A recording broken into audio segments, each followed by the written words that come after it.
కాలేజ్కి వచ్చిన కొత్తలో మా సీనియర్స్ క్యాంటీన్ వైపు రాకూడదని ఒక చిన్న ఆర్డర్ అయితే వేసినారనమాట. సో రిస్క్ ఎందుకులే తీసుకోవడం అని చెప్పి మేము కూడా వెళ్ళలేదు. సో బయట నుంచి చూస్తే అంత మంచిగా ఉంటుందా, ఎందుకు మమ్మల్ని రానియలేదు అనుకున్నాము.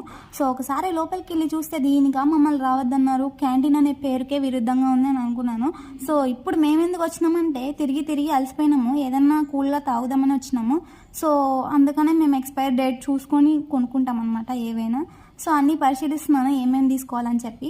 సో దీని పరిస్థితి చూస్తేనే మీకు అర్థమై ఉంటుంది, ఒక్కరు కూడా లేరు ఇక్కడ, మేమే వచ్చినాం ఈరోజు. సో మా ఫ్రెండ్ అయితే చపాతీ తీసుకుందనమాట. ఈ 2 చపాతీలు 20 రూపాయలంట.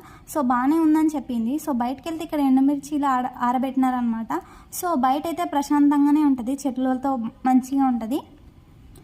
క్యాంటీన్కి రావడానికి ఒకే ఒక కారణం ఈ ప్రశాంతత దొరుకుతుందని చెప్పి వస్తాము మేమైతే.